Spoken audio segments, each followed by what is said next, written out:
Hari ibintu tumenya ari uko twamaze guhura n'ibigeragezo cyangwa tukabimenya tumaze imyaka myinshi tubayeho, ariko iyo tubimenye kare bituma dufata ibyemezo byiza no kubaka ubuzima bwiza. Hari ingingo 9 twateguye zishobora kudufasha kumenya ibyo bintu tugomba kumenya mbere y'uko duhura n'ibigeragezo bigiye bitandukanye. Ingingo ya mbere avuga ngo nta muntu n'umwe ubyitayeho kugeza igihe ugize icyo ugeraho. Bivuze ko mu ntangiriro y'urugendo rwawe ushobora kutabona umuntu n'umwe ugushyigikira, ugashidikanywaho cyangwa se bakagusuzugura. Iyo utangiye umushinga mushya ushobora kuba ari wowe wenyine uwemera, ariko iyo ugeze ku ntsinzi abantu benshi bahita batangira kuvuga ngo twari tuzi ko uzabigeraho.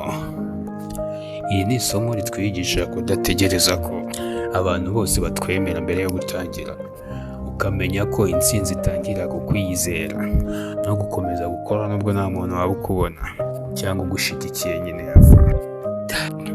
Isomo: ntukareke kubaho kubera ko abantu batakwemeye.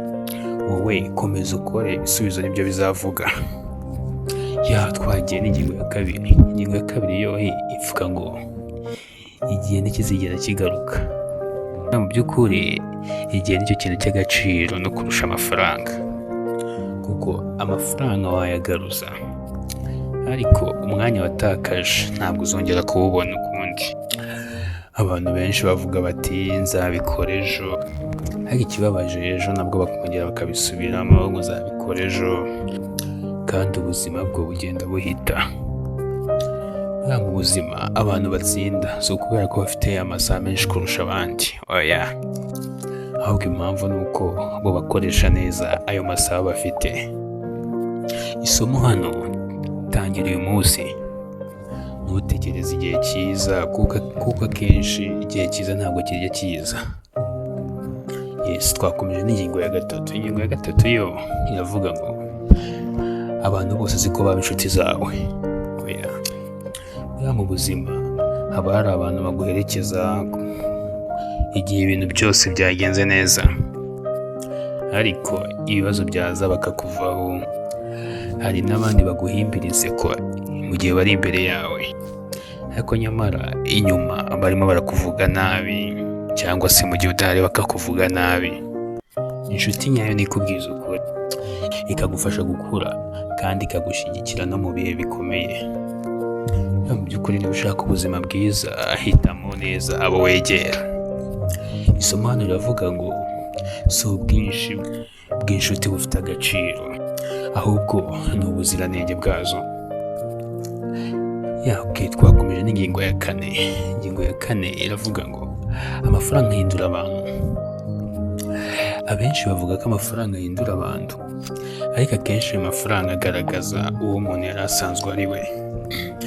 Iyo umuntu afite umutima mwiza, amafaranga amufasha gukora ibintu byinshi byiza. Iyo afite umutima mubi, amafaranga ashobora gutuma arushaho kwishyira hejuru cyangwa se gusuzugura abandi. Niyo mpamvu mbere yo gushaka ubutunzi tugomba kubanza kubaka indangagaciro nziza. Isomo hano riravuga ngo ntugashake amafaranga gusa, banza wubake kamere nziza. Ingingo ya 5 iravuga ngo gukorana umwete biruta impano. Buriya impano ni impano, ariko umurava niwo utuma umuntu agera kure. Hari abantu bafite impano idasanzwe pe, ariko ntibakorera ku gihe. Hari n'abadafite impano idasanzwe, ariko bakora buri munsi, bakiga, bakihugura, maze bagatsinda. Mu by'ukuri umuhati uhoraho utsinda impano idakoreshwa neza. Isomo hano riravuga ngo niba ukora buri munsi kandi ukihangana, ushobora kurusha ufite impano ariko udakora. Ingingo ya 6 iravuga ngo uzacirwa urubanza uko byagenda kose.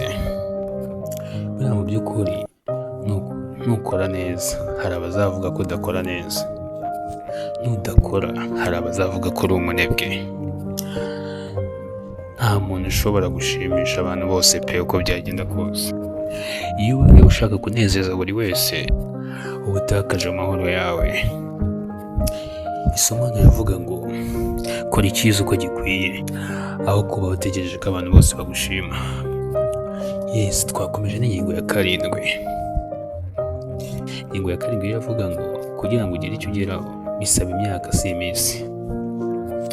Mu by'ukuri muri iki gihe abantu benshi bashaka gutsinda vuba, ariko ibintu bikomeye bisaba igihe. Igiti kinini ntabwo kimera ku munsi umwe, reka. Inzu ikomeye ntabwo yubakwa mu isaha imwe, ntabwo ntibyakunda. Ubuzima bwiza bwubakwa n'ibyemezo ugenda ufata buri munsi. Isomo riri ahantu rero riravuga ngo ihangane, intambwe nto zifatwa buri munsi nizo zubaka intsinzi ikomeye. Twakomeje n'ingingo ya 8. Ingingo ya 8 iravuga ngo akarere k'ibyishimo gasenya inzozi. Mu by'ukuri abantu benshi bakunda kuguma aho bumva borohewe, bagatinya kugerageza ibintu bishya, bagatinya kwiga, bagatinya gutangira ubucuruzi, bagatinya guhindura ubuzima. Ariko mu by'ukuri amahirwe aba hanze y'aho hantu umenyereye. Niba ushaka ubuzima budasanzwe ugomba kwemera gukora ibintu bidasanzwe. Isomo riri ahantu riravuga ngo iterambere ritangirira aho ubwoba burangirira. Twakomeje n'ingingo ya 9 ari nayo ya nyuma. Ingingo ya 9 iravuga ngo ubuzima nibwo butunzi bwawe bw'ibanze. Mu by'ukuri niba ufite amafaranga menshi ariko urwaye, ayo mafaranga ashobora kurangira uyivuza. Ubuzima bwiza niryo shingiro ry'ibintu byose. Jya urya indyo yuzuye, jya ukora siporo, jya uruhuka, jya wirinda stress n'ingeso zangiza ubuzima. Iyo ubuzima buhagaze neza ushobora gukurikirana inzozi zawe neza. Isomo hano riravuga ngo ubuzima bwawe niryo shoramari rya mbere ugomba kurinda. Yes, aya ni amwe mu masomo akomeye ubuzima bukwigisha buri munsi. Niba uyashyize mu bikorwa ushobora kwirinda amakosa menshi kandi ukubaka ejo hazaza heza. Wowe wibuke ibi bintu 5 ngiye kukubwira. Icyambere, ntutegereze ko abantu bakwemera ngo utangire.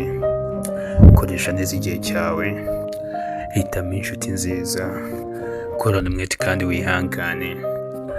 Rinda ubuzima bwawe kuko aribwo butunzi bwawe bwa mbere. Icyo nakubwira cyo ntugapfushe ubusa ubuzima ushaka gushimisha abantu bose, ahubwo ukora ibikwiye, koresha neza igihe cyawe kandi ukomeze gutera intambwe imwe. Intsinzi nyayo ntabwo iza ku munsi umwe, ahubwo yubakwa buri munsi n'ibyemezo byiza ufata. Thank you so much kuba dusozanye video ndi nk'ibisanzwe. Kora follow dukomeze. Thank you so much.